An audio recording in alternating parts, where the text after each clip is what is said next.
आज से 5000 साल पहले भगवान श्री कृष्ण ने श्रीमद् भगवत गीता का ऐसा अद्भुत ज्ञान दिया जो बहुत गहरे रहस्यों से भरा हुआ है, जो आज भी जिंदगी की हर मुश्किल से हमें बाहर निकाल सकता है, हमें सफलता दिला सकता है। श्री कृष्ण जैसा कोई मित्र नहीं, श्री कृष्ण जैसा कोई प्रेमी नहीं। श्री कृष्ण का चरित्र इतना दिव्य और अद्भुत है जिसके बारे में विचार करके आज भी लोग चकरा जाते हैं।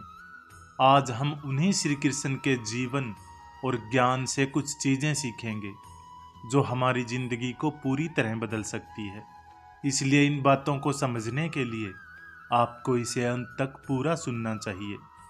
सबसे पहली बात कि आप अपनी जिंदगी में सबसे खास सिर्फ उसी को बनाना जिस पर आप खुद से भी ज्यादा भरोसा कर सकें। अगर आप किसी ऐसे व्यक्ति को अपना सब कुछ मान लेते हैं जिस पे आप भरोसा नहीं कर सकते, तो विश्वास रखना उससे आपको बहुत दुख पहुंचेगा। ऐसे इंसान से रिश्ता जोड़ के सिवाय दुख के आपको कुछ नहीं मिलेगा। जब महाभारत का युद्ध शुरू होने वाला था, तब दुर्योधन ने अपनी सेना के सभी योद्धाओं से पूछा कि आप लोग पांडवों की सेना को कितने दिन में समाप्त कर सकते हो। तो भीष्म पितामह ने कहा कि अगर श्री कृष्ण ना हो तो मैं पूरी पांडव सेना को 1 महीने के अंदर समाप्त कर दूंगा। यही प्रश्न दुर्योधन ने द्रोणाचार्य से भी किया, कर्ण से भी किया। सबने अपने अपने हिसाब से बताया और यही विषय पांडवों की सेना में भी चल रहा था कि आप कौरवों की सेना को कितने दिन में समाप्त कर सकते हो, जिसमें भीष्म, द्रोणाचार्य और कर्ण जैसे योद्धा बैठे हों। तो अर्जुन ने कहा, मैं पूरी कौरव सेना को क्षण भर में समाप्त कर सकता हूँ, क्योंकि श्री कृष्ण मेरे साथ हैं, और अगर वो मेरे साथ हैं तो विश्व के सारे योद्धा आ जाएं, देवी देवता क्यों ना आ जाएं, पर मैं सबको परास्त कर सकता हूँ। महाभारत का एक और भी प्रसंग है। एक दिन कौरवों ने छल से एक योजना बनाई और अभिमन्यु को सबने मिलकर छल से मार दिया, और उसका कारण था जयद्रथ। जयद्रथ की वजह से उस तक सहायता नहीं पहुंच पाई। फिर जब अर्जुन को यह पता चला कि अभिमन्यु का वध जयद्रथ के कारण हुआ है, तो उसने प्रतिज्ञा कर ली कि कल सूर्यास्त तक मैं जयद्रथ का वध कर दूंगा, नहीं तो मैं अग्नि समाधि ले लूंगा। और दूसरे दिन कौरवों ने ऐसा चक्रव्यूह रचा कि जयद्रथ को असंख्य सैनिकों के पीछे जाकर खड़ा कर दिया। तब श्री कृष्ण ने अर्जुन से पूछा कि तुमने जो प्रतिज्ञा की है, क्या सोचकर की है? आज कौरवों ने जयद्रथ को सेना के बिल्कुल अंत में खड़ा कर दिया है, और आज शाम तक सारे योद्धाओं से लड़कर तुमको उस तक पहुंचना है। कैसे सच कर पाओगे अपनी प्रतिज्ञा को? तो अर्जुन भगवान श्री कृष्ण के चरणों में गिरकर कहने लगा कि मैंने जो ये प्रतिज्ञा की है, अपने भाइयों के बल पे नहीं की, अपने शस्त्रों के बल पे नहीं की है, अपनी शक्ति के बल पे नहीं की है। मैंने ये प्रतिज्ञा आपके बल पे की है।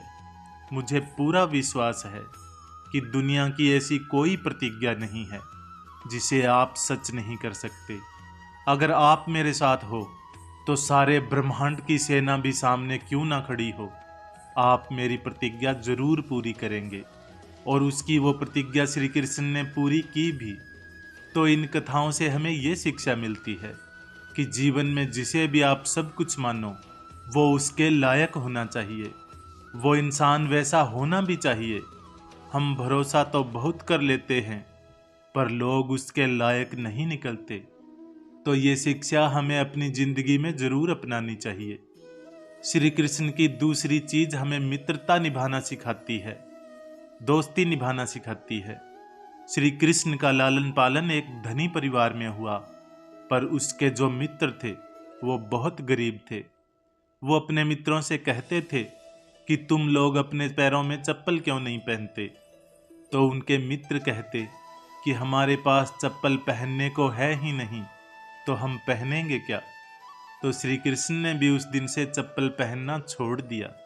जो जीवन मेरे मित्र जीते हैं वही जीवन मैं जीऊंगा। अगर कोई ऐसी चीज जिसे मेरे मित्र नहीं ले सकते, खा नहीं सकते, वो मैं भी नहीं खाऊंगा, मैं भी नहीं लूंगा। एक मित्र था भगवान श्री कृष्ण का, जिसका नाम था सुदामा। वो अयाची ब्राह्मण था, मतलब वो कभी किसी से मांगता नहीं था और उसकी वजह से उसको दान दक्षिणा मिलती भी नहीं थी। एक दिन उसकी पत्नी ने कहा, श्री कृष्ण तो तुम्हारे मित्र हैं, सखा हैं, द्वारिका के राजा हैं, तुम उनसे जाके मदद क्यों नहीं मांगते? तो सुदामा बोला, मैं अपने मित्र से कैसे मांग सकता हूँ, मैं तो कभी किसी से कुछ नहीं मांगता। तो उसकी पत्नी ने बोला, अपने लिए मत मांगो, अपने बच्चों के लिए तो मांगो। जब सुदामा यात्रा करके द्वारिका पहुंचा तो काफी दिन तक वहां पर रहा, पर इतने दिन तक रहने के बाद भी वो श्री कृष्ण से अपने लिए कुछ नहीं मांग पाया। लेकिन श्री कृष्ण उसकी सारी स्थिति समझ गए। जब वो द्वारका में रह रहा था, उन्होंने अपने लोग भेजकर उसके शहर में उसके लिए सुंदर महल तैयार करवा दिया। काफी दिन रहने के बाद जब सुदामा वापस गया तो वो बहुत खुश था कि मैं श्री कृष्ण से मिलके आया हूँ, पर मन में दुख भी था कि मैं अपने लिए कुछ मांग न पाया। जब वो अपने घर पहुंचा तो उसने देखा, जहां उसका घर था वहां एक महल खड़ा हो गया है, दास दासियां खड़े हो गए हैं, और अपनी पत्नी को जब सोने के आभूषणों से ढका देखा तो वो हैरान हो गया। सुदामा कहने लगा कि ये सब कहाँ से आया? तब पत्नी ने कहा कि ये सब आपके मित्र श्री कृष्ण ने किया है। सुदामा ने कहा, मैंने तो कुछ मांगा भी नहीं। मित्र हो तो श्री कृष्ण जैसा, जो बिना मांगे ही सब कुछ दे दे। तो दोस्ती निभाना सीखना है तो श्री कृष्ण से सीखना चाहिए। और आजकल के मित्र तो ऐसे हैं, अगर कोई कुछ मांग ले तो सारे दोस्त गायब हो जाते हैं। आप कभी किसी से मांग कर देखो, जो आपको दोस्त कहते हैं सब भाग खड़े होंगे। तो दोस्ती निभाना सीखना है तो श्री कृष्ण से सीखना चाहिए।